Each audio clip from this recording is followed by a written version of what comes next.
Well, thank you, Anil, for that introduction, and welcome to this quarterly update on the Global Cautious Fund. I will talk primarily today about events in Q1 2024 and go on to develop some of the themes that explain why we remain so defensively positioned going forward. So if we begin with a summary of performance itself, you can see that over the quarter, the fund was up 0.36%. And all of that was provided by the equity component, which served to offset the negative returns that we experienced in the bond portfolio. The bonds that we did hold outperformed the wider index in both the US and international indices, and that was due in no small part to that timely reduction in bond duration right at the start of Q1 that we actioned. We reduced the duration on the bond portfolio from 5 years to 3 years across all geographies, following a marked decrease in bond yields across global markets in Q4 of 2023. As bond yields subsequently rose in Q1, this shorter duration positioning partially protected against the capital destruction that such a move entails.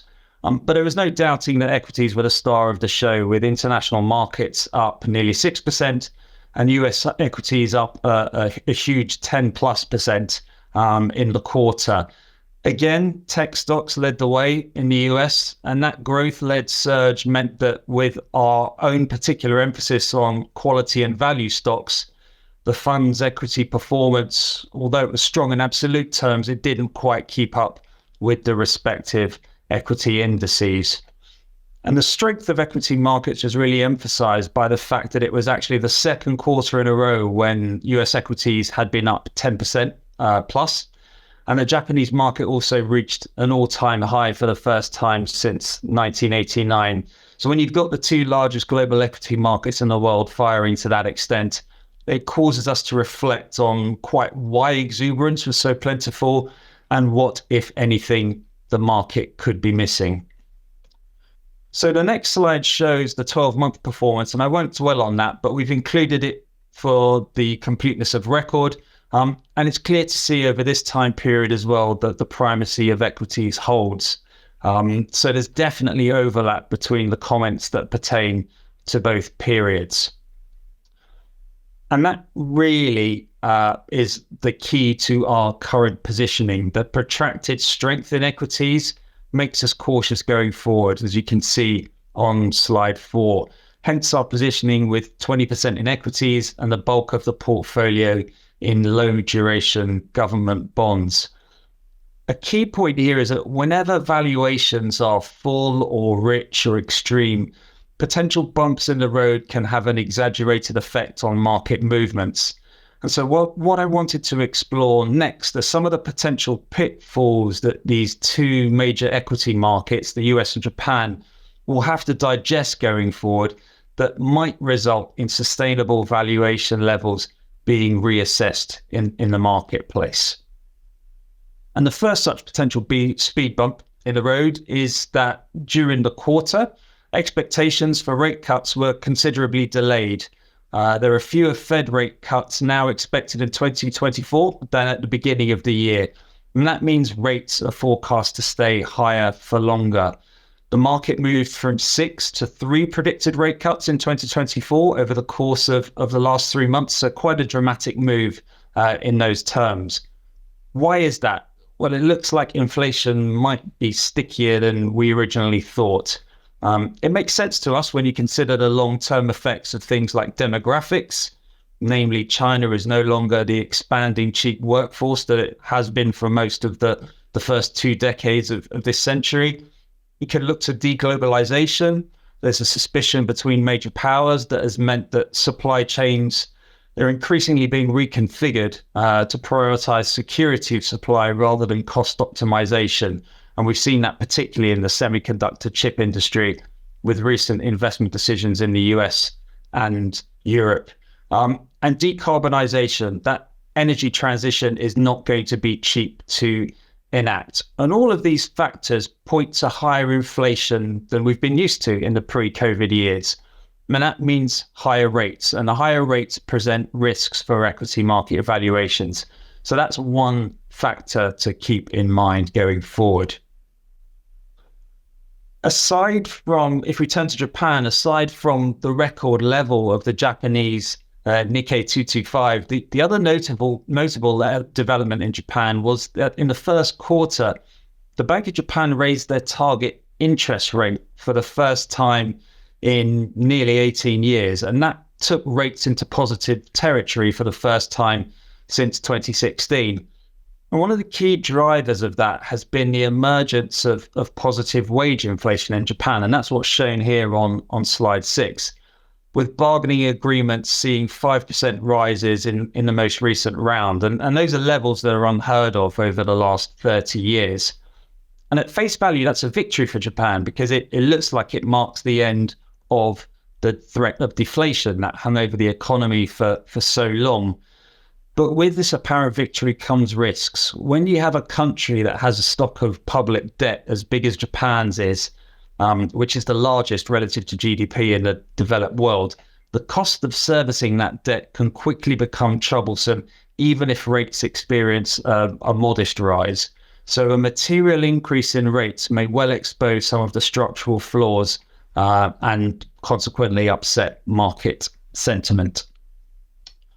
If we turn back to the US on slide 7, it's no secret that the US equity market has been driven higher by the Magnificent Seven, that club of growth stocks that have become an ever larger component of the US equity market in recent years. Now, if that were to crack, the sheer size of those companies would clearly have a negative repercussion for the index because of the high concentration levels that we currently see.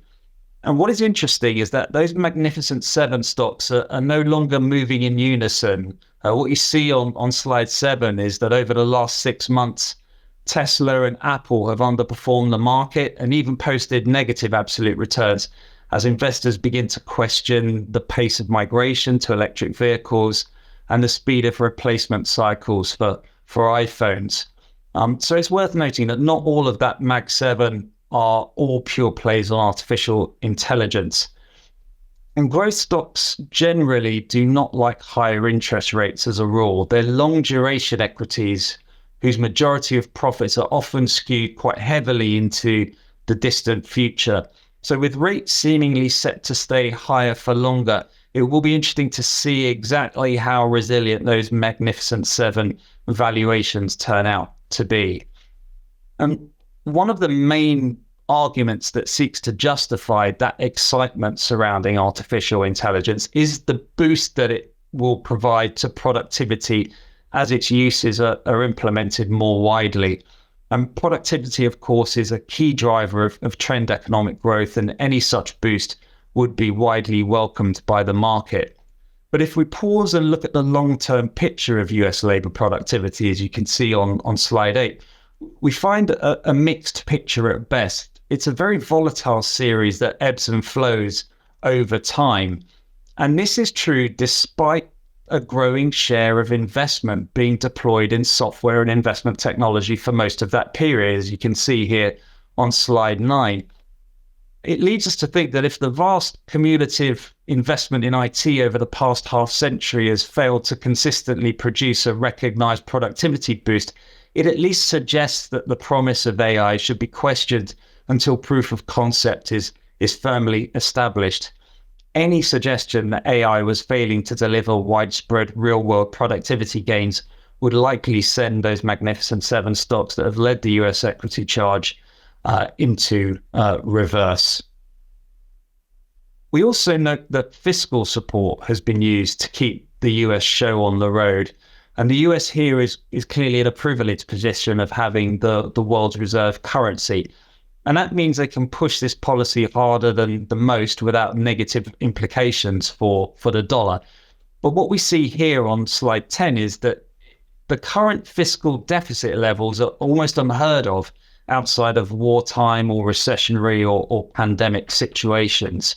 So we need to question how sustainable this policy and the boost that it provides the economy is. Fiscal policy, after all, is a finite tool, even if you're the world's dominant economy. So all these challenges exist against the backdrop of elevated valuation levels.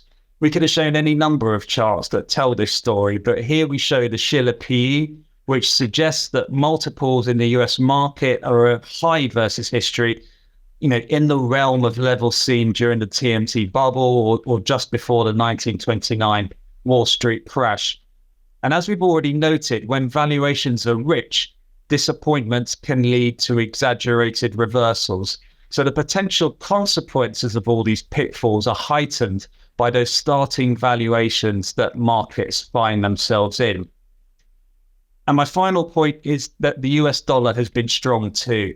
Ever since the great financial crisis in 2008, 2009, it's performed very well against other global currencies to such an extent that it now looks pretty overvalued against most alternatives, certainly on a purchasing power parity basis. And that adds another element of recent US market primacy. And it's an area where it's possible to foresee cracks developing too.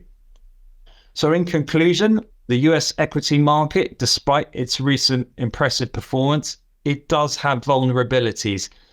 The promises of riches from artificial intelligence have dominated the recent narrative, but they are largely unproven to date. We've seen that fiscal support for the economy may be close to reaching its limits. The lag associated with rising interest rates has yet to fully hit the economy as refinancing needs are staggered. And perhaps most importantly, the era of zero interest rates is over. We think that the risk of higher rates for longer may cause current multiples to be reassessed. So we remain cautiously positioned in case those higher rates do end up testing the solidity of current equity market valuations. Thank you for listening.